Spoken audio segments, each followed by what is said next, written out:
श्री दत्त जयंतीनिमित्त विद्यानगरी स्वामी समर्थ केंद्रात भव्य भंडारा महाप्रसाद वाटप।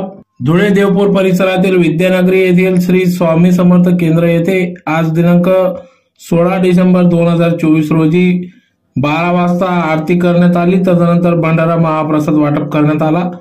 त्याचबरोबर या ठिकाणी भव्य रक्तदान शिबिरासह आरोग्य शिबिर देखील घेण्यात आले। या प्रसंगी या ठिकाणी आमदार अनुप अग्रवाल यांच्या धर्मपत्नी सौ अल्पा अनुप अग्रवाल यांच्या हस्ते या ठिकाणी भंडारा महाप्रसाद वाटप करण्यात आला।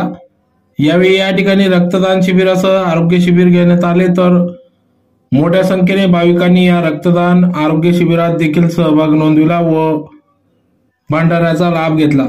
या कार्यक्रमासाठी कल्पेश थोरात, चेतन महाले, विशाल देसले, स्वप्नील सैंदाने, मयूर चौधरी, मनीष पवार, कैलास माडी, शिवदास बोरसे, परेश कोळपकर, गौरव नागरे, रुपेश चौधरी, ऋषभ पाटील, उल्हास सोनार, संदीप जाधव, सोनू थोरात, अण्णा बागोल, डॉक्टर पवार, पिंटू कासार, युगेंद्र पाटील, योगेश कासार आदींनी या कार्यक्रमासाठी अथक परिश्रम घेतले, तर मोठ्या संख्येने भाविकांनी या भव्य भंडारा महाप्रसादाचा लाभ घेतला।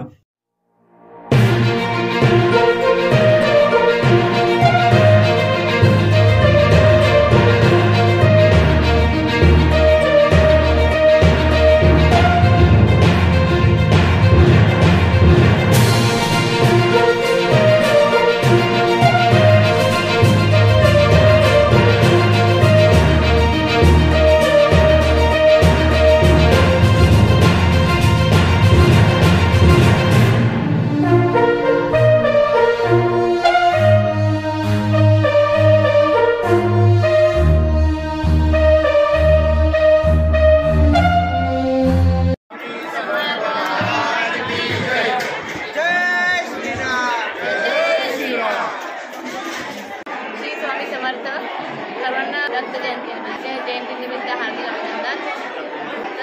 आणखी यांनी 20 लाख रुपये मंजूर केलेली आहे या मेंटेनन्ससाठी। लवकरात लवकर कार्य चालू होणार आहे। श्री स्वामी समर्थ। आज दत्त जयंतीच्या दुसऱ्या दिवशी आपल्या इथं स्वामी समर्थ केंद्रात मोठ्या प्रमाणात भंडाऱ्याचं आयोजन करण्यात आलेले आहे। रक्तदान शिबिराचं आयोजन करण्यात आले व आरोग्य तपासणीचं शिबिर त्या विद्यानगर केंद्रात आयोजित करण्यात आले व धुळ्याचे धर्मदत्त आमदार अनुपभाई अग्रवाल यांनी मंदिरासाठी आमदार होण्याच्या पहिले 20 लाख रुपये मंजूर केलेले आहे व ते काम आता लवकरच पुढच्या महिन्यात चालू होणार आहे व मंदिराचा कायापालट होणार आहे। त्यानंतर अनुपभाई यांना आपण एक क्षेत्र पर्यटनमध्ये टाकून याचा अजून विकास करण्याचा प्रयत्न करणार आहे आणि ते करूनच देखील आम्हाला ही अपेक्षा आहे। श्री स्वामी समर्थ। आणि त्यासाठी भाभी यांनी स्वामी समर्थ केंद्राला हजेरी लावली, त्याबद्दल यांचे सर्व स्वामी समर्थ सेवेकरांना अभिनंदन।